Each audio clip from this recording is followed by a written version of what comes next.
happened here in Davenport yesterday over on Greenshank Drive in the Highland Meadows neighborhood here in Davenport. Yesterday at about 1 p.m., our officers responded to an address on Greenshank Drive in regards to a reported stabbing. When they got there, they found a female that had sustained multiple stab wounds in the upper torso area of her body. She was subsequently transported to a local hospital, and she has undergone surgery and has recovered to the point where she is now in stable but critical condition. It's a wonder she's even alive, considering the wounds that she has. Before she was transported to the hospital, she was able to identify her attacker as an individual by the name of Douglas Price Kidd. That is Mr. Kidd. Douglas Price Kidd is actually a cousin of our victim and lives with the victim and her husband at the residence on Greenshank Drive. Now, we don't know what precipitated this attack. We haven't had an opportunity to speak with the victim. Mr. Kidd fled the scene prior to law enforcement arrival, so obviously we haven't had a chance to speak with him as well. So anything that we say with regards to what precipitated this would certainly just be speculation at this point. But we do hope to be able to speak with her soon and try to get more details as to what actually happened. We do have an arrest warrant in place for Mr. Kidd, charging him with attempted first-degree murder. The scene has been processed by the Polk County Sheriff's Office. We requested their assistance in processing the scene for us. We have recovered some evidence from the house, and we have recovered what we believe to be the weapon that was used in this attack. We believe the weapon to be a knife based on the wounds that she sustained. The wounds being to the back, the upper chest, the face, and to the arms. And the arms were more like defensive wounds. I will say that it's only a miracle that this lady is alive. She was able to eventually get from the house and go to a neighbor's house and seek refuge and seek assistance, which is where we found her at. Mr. Kidd certainly is not a stranger to law enforcement, at least in Maryland. He does have a criminal history in Maryland that consists of a battery charge, an assault charge, and a violation of protection order charge in the late 90s and up until 2008. All three of those were dismissed by the prosecutors in that area. We don't have any details as to those particular charges, but if you're interested, we can try to find out something, or I'm sure that y'all can too. Mr. Kidd is known to drive a black Chrysler 300, I believe it's a 2012 model, with the Florida tag that you see there. We have feelers out trying to track where he might be going. At this point, we have no idea where he's at, and that's why we're asking for the public's help. The public can certainly call us here at the Davenport Police Department, or they can call Crime Stoppers.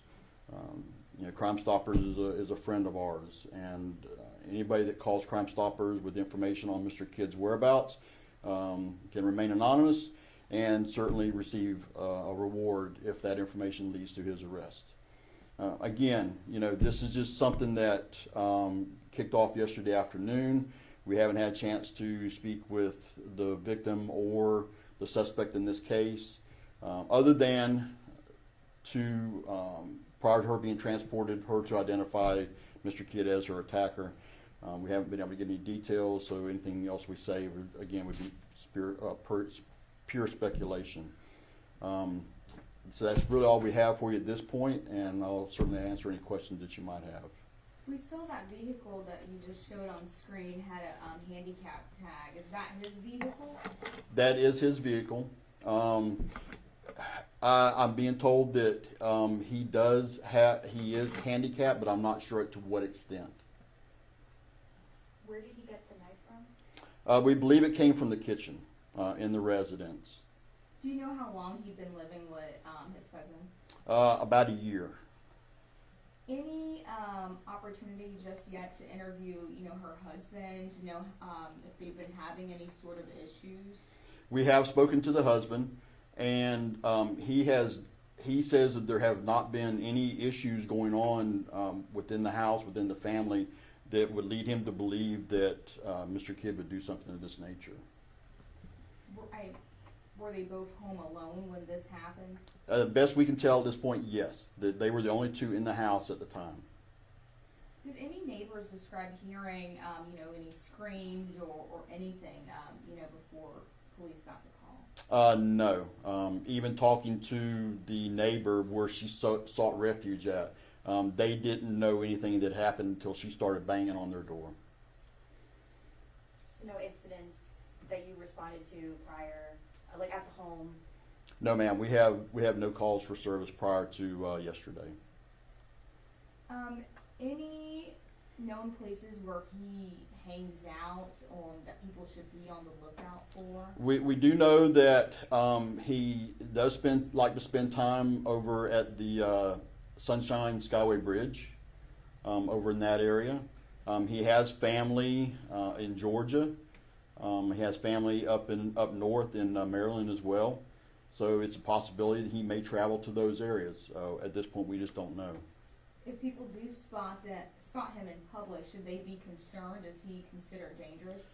I would definitely consider him dangerous. I mean, this was a very horrific attack, and at this point, we don't know what precipitated it, if anything.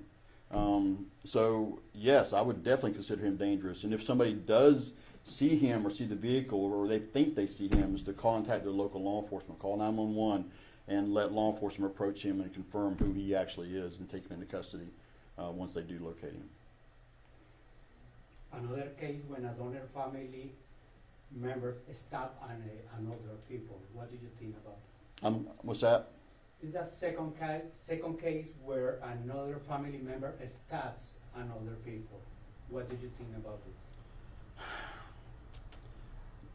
I mean, sometimes things happen in families behind closed doors that we just don't know what happens. We just don't know what goes on behind closed doors. And, in regards to this particular situation, again, we haven't talked to him, we haven't talked to her, so we don't know what precipitated this. It could be that they had an argument. We just don't know at this point. I can tell you that that her husband, the victim's husband, is retired military, and everything in the house is very neat and orderly. But again, did that cause him to attack her? We just don't know. Do you know what caused him to go live with them? No, I do not. Are you able to find out, if he is handicapped, because I see he has a handicap tag, if, he has a certain, walk or something that would be an indicator of people that may see him in the public? It's our impression that his handicap is not physical, so he would seem normal if somebody sees him out in public. That's our understanding. Does he have a history of mental health issues? Not that we know of at this point. And if he does, I couldn't comment on them anyway. Any other questions? Just anything else you want to add, just on how good it is that the victim was able to go out to that neighbor and escape from the suspect? Oh, sometimes in these situations, I like to look to see if there's a hero. And in this particular case, she is a hero. She fought to the point, not physically, but she fought to the point where she knew she had to get out of that environment. She had to get out of that situation.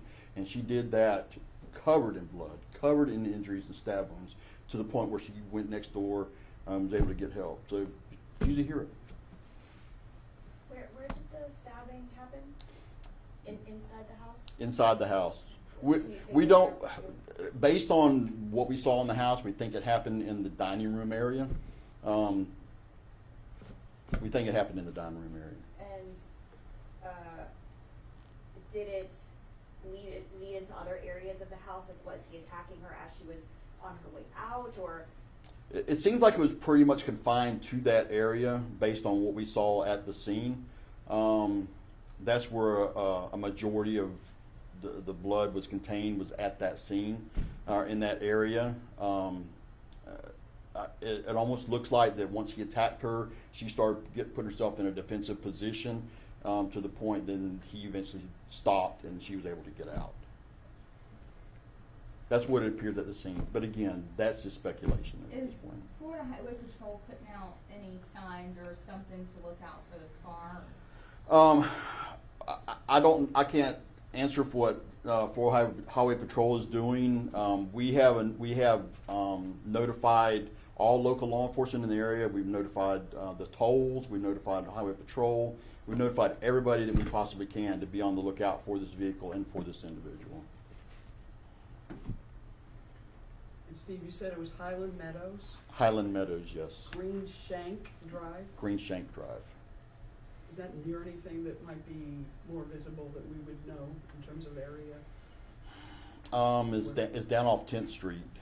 If that makes sense. There's really nothing in the area in terms of a landmark. Okay. Thank you. Anything else? All right. Well, thank you very much. We appreciate your time and coming out. Can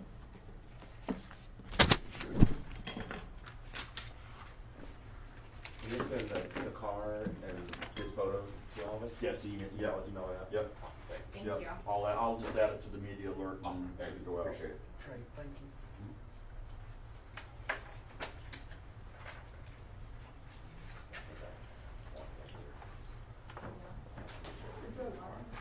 I mean, it's I would expect you